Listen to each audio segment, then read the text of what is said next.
दो नहीं है, एक और एक मिलकर 11 बनेंगे। मैं इस जमुआ की धरती से ऐलान करता हूँ कि ये गठबंधन वर्षों तक चलेगा और हम लोग एक और एक 11 बनकर काम करेंगे। और आने वाले विधानसभा चुनाव में श्री बाबूलाल मरांडी जी के नेतृत्व में, भारतीय जनता पार्टी के नेतृत्व में झारखंड में पूर्ण बहुमत की सरकार बनेगी। इसके लिए आप सभी लोग बिना थके काम करना है, पूरी श्रद्धा के साथ काम करना है। ये नहीं कि गाड़ी भेजेगा तब आएंगे, सबका काम है क्योंकि सब त्रस्त हैं, सभी भ्रष्टाचार से त्रस्त हैं, सभी मिसमैनेजमेंट से त्रस्त हैं, सारे जगह मैनेजमेंट बिखरा पड़ा हुआ है। काम हुआ है तो अधूरा हुआ है, कहीं काम शुरू ही नहीं हुआ है। ये कौन कराएगा? क्यों अधूरे हैं? कभी आप सवाल नहीं पूछते।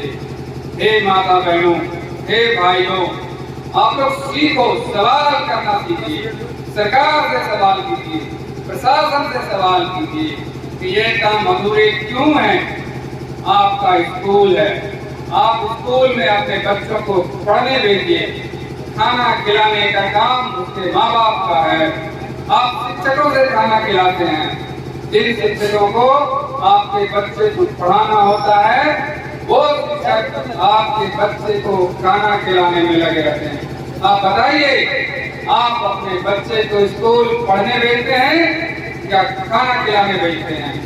ये आपको सोचना होगा, इस परिपाटी को कैसे बचा जाए। अगर बच्चे गरीब हैं तो उनको खाना जरूर खिलाइए, खाने की व्यवस्था अलग से कीजिए। शिक्षकों को शैक्षणिक काम में ही लगाइए, उसे गैर शैक्षणिक कामों में लगाकर आप शिक्षित पढ़े लिखे व्यक्तियों का इस्तेमाल ठीक से नहीं कर पा रहे हैं। उसकी एनर्जी का, उसके काबिलियत का फायदा नहीं उठा पा रहे हैं। उसकी एनर्जी, उसकी काबिलियत रिपोर्ट बनाने और खाना खिलाने में बीत रही है। एक मुद्दा नहीं है, ऐसे ऐसे हजारों मुद्दे हैं। मैं अभी गिनाना शुरू करूंगा तो रात को 12 बज जाएंगे। हॉस्पिटल है, उसमें एक डॉक्टर है, उन्हें सीएचसी में भी, जमुआ जो सीएचसी है, इतनी बड़ी बिल्डिंग है। अगर इतनी बड़ी बिल्डिंग किसी प्राइवेट हाथों के सौंपा जाए, एक भी पेशेंट गिरिडीह नहीं जाएगा।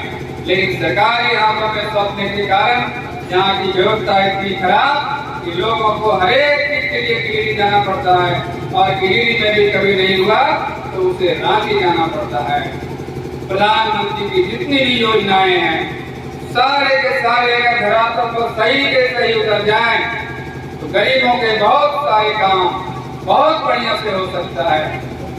यहाँ की अभी केंद्र सरकार की जो आयुष्मान भारत योजना है, ये योजना ऐसी योजना है कि गरीबों के लिए एक वरदान है। मुझे याद है जब हम पढ़ते थे मेडिकल कॉलेज में तो लोग बड़ी बड़ी बीमारियां लेके आते थे, कितना बड़ा हर्निया, कितना बड़ा हाइड्रोसिल, पूछते थे चाचा क्यों नहीं ऑपरेशन कराए, क्या दिक्कत है? बोलता था बाबू पैसे हैं। अभी भारतीय जनता पार्टी की सरकार केंद्र में जिसने आयुष्मान भारत योजना लाया, मुझे अल्ट्रासाउंड से खोजने में भी मुश्किल होता है कि इसको हर्निया है कि नहीं। वो व्यक्ति का भी ऑपरेशन भारत सरकार अपने पैसे से करा रही है, बिल्कुल फ्री करा रही है। और ये बात सभी जनता समझे कि शिक्षा फ्री होनी चाहिए, स्वास्थ्य फ्री होनी चाहिए, बाकी सारी चीज के लिए आपको खुद के मेहनत करने होंगे। आपको जो फ्री में दिया जाता है उतने पैसे का अगर एक फैक्ट्री लगाया जाए, चाहे वो सरकारी फैक्ट्री हो चाहे वो प्राइवेट फैक्ट्री हो, कितने लोगों को रोजगार मिलेगा। हमारी माताएं, हमारी बहनें जो अपने पति का इंतजार 6 महीना करते हैं, उसका इंतजार खत्म होगा। उसका इंतजार खत्म होगा, ऐसे होगा कि उससे जो फैक्ट्रियां बनेंगी वहां उनको रोजगार मिलेगा। रोजगार के साधन पर ना ध्यान दे करके आपके 100-200 रुपये दे करके आपके ध्यान को भटकाया जाता है और हमारी माताएं बहुत ही आसानी से भटक जाती है। आपको इस चीज को ध्यान देना होगा कि मुझे भटकाया जा रहा है, मुझे सरकार हकीकत से मुझे दूर कर रही है, मुझे घूस दिया जा रहा है। ये घूस आप इनकार कीजिए। आजसू का गठबंधन है और जो हमारा विकास राशि आएगा उसको 25% आजसू के अनुशंसा पर हम करेंगे, लेकिन चुनाव जीतने के बाद वो जीत भी गए, उसके बाद भी आजसू पार्टी के लोगों के साथ मिलना जुलना कभी पसंद नहीं किए, न कहीं खोज खबर दिए, रास्ता में भी कभी देखे तो हम लोगों से मिलने का काम नहीं किए। पुनः विधानसभा का चुनाव आ गया और विधानसभा चुनाव में आप देखिएगा कि भाजपा राजसू का गठबंधन लगभग तय हो चुका है। जो देश के हमारे गृह मंत्री और प्रधानमंत्री है उनसे मिलकर हमारे पार्टी के सुप्रीमो अखबार के माध्यम से ये चीज का खुलासा कर दिए कि भाजपा और राजसू का गठबंधन होगा और गठबंधन के तहत झारखंड में चुनाव लड़ा जाएगा।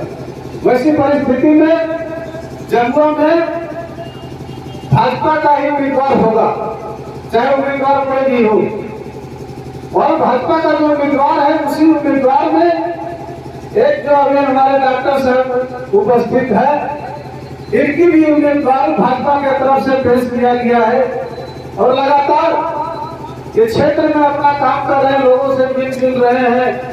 कल भी रमा गए थे, परसों नरसों कहिए कि टोपी गए थे, उधर देवरी गए, माइकबाग गए, कहीं भी पूरा विधानसभा क्षेत्र में लगातार इनका भ्रमण चल रहा है। और हमारा जो कहना कि गठबंधन तो होगा ही, लेकिन आजसू पार्टी का कहना है, आजसू पार्टी का जो सुप्रीमो है उनसे भी हम मांग करते हैं और भाजपा के तमाम वरिष्ठ नेताओं से भी हम लोग इस मंच के माध्यम से मांग करते हैं कि गठबंधन के तहत अगर चुनाव होता है और होगा ही, तो उस परिस्थिति में जो आजसू के लोगों को भी लेकर चलने का काम करें, वैसे प्रत्याशी को आप चुनाव का टिकट देने का काम करें। ये इस मंच के माध्यम से हम लोग मांग कर रहे हैं। और जरूरत पड़ेगा तो हम लोग सुदेश महतो के पास भी जाएंगे, जरूरत पड़ेगा तो जो भाजपा के वरिष्ठ नेता हैं उनसे भी हम लोग गुजारिश करेंगे कि डॉक्टर साहब एक सुलझे हुए नेता है, कोई उलझे हुए नेता नहीं है। इनके पास ना पहचान की कमी है, ना पैसे की कमी है।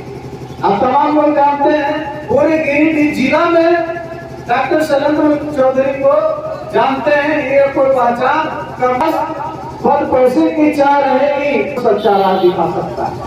इनके पास ना पैसा की कमी है, ना पहचान की कमी है, उसके बावजूद इनके दिल में जगह आया कि चुनाव हम लोग को लड़ना चाहिए और जनता का सेवा हम लोग को करना चाहिए।